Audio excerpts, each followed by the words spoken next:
Paul est architecte. Il travaille sur un projet de bâtiment pour lequel il doit intégrer l'isolation de murs. Il souhaite des informations techniques sur les solutions proposées par Placo. Rien de plus simple, il se connecte sur le site placo.fr et sélectionne le configurateur de solutions Placologue. 2 rubriques sont disponibles, type d'ouvrage ou type de bâtiment. Pour son projet d'isolation de murs, Paul choisit la rubrique type d'ouvrage. Le configurateur lui permet de sélectionner les produits adaptés à son étude en affinant sa recherche selon de nombreux critères techniques. Hauteur sous plafond, isolation acoustique, épaisseur totale, etc.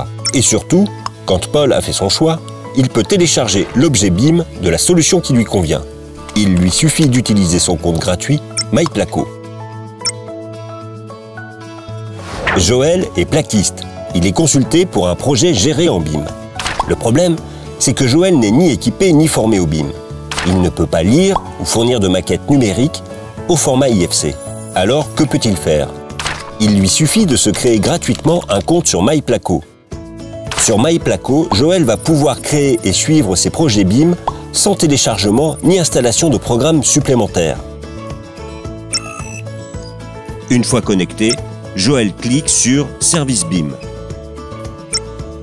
En utilisant ce service, il peut importer le fichier IFC de sa maquette numérique pour la visualiser et naviguer à l'intérieur de celle-ci afin d'en saisir les aspects liés à son métier. La prise en main est simple et rapide. Désormais, il peut manipuler la maquette 3D sur tous les axes. Sélectionner des éléments indépendants, les cloisons d'un étage par exemple. Zoomer ou isoler une cloison seule. Afficher des propriétés d'une cloison. Ou regrouper un ensemble de cloisons. Quand le projet BIM est enregistré, Joël retrouve toutes les maquettes numériques qu'il a téléchargées et visionnées dans « Mes demandes BIM ». Il pourra les retrouver à tout moment dans cet endroit unique. Joël peut désormais passer à l'étape suivante, la demande de création d'un DAO, dossier d'appel d'offres.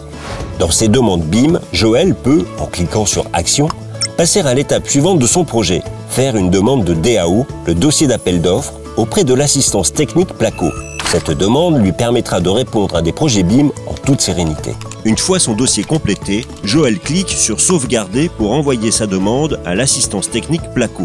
L'assistance technique Placo et Joël échangent via MyPlaco pour valider les solutions techniques. Joël reçoit ensuite son dossier d'appel d'offres avec toutes les pièces jointes. Le maîtrise du projet, les objets BIM, le dossier technique, composé du récapitulatif des solutions, les fiches système, les fiches techniques, le PV, l'avis technique. Et voilà, Joël peut répondre à son appel d'offres. Joël peut poursuivre son projet qu'il a remporté grâce à la pertinence de sa réponse à l'appel d'offres. Il doit désormais chiffrer son chantier. Dans ses demandes BIM, en cliquant sur « Action », Joël fait une demande de DAE, dossier avant exécution, auprès de l'assistance technique Placo. Ce dossier lui permettra de démarrer son chantier en toute confiance. Une fois son dossier complété, Joël clique sur Sauvegarder pour envoyer sa demande à l'assistance technique Placo. L'assistance technique Placo et Joël valident les particularités du projet au cours d'un rendez-vous téléphonique. L'assistance technique Placo traite le dossier et propose des solutions de mise en œuvre pertinentes selon les besoins du chantier. Rapidement, Joël reçoit son dossier avant exécution complet avec le déboursé matière, le plan de calpinage, les objets BIM, le dossier technique composé du récapitulatif des solutions, les fiches système, les fiches techniques, le PV, l'avis technique et bien sûr la maquette IFC mise à jour avec les objets BIM Placo. Et voilà, Joël aura entièrement géré son chantier en BIM grâce à Placo.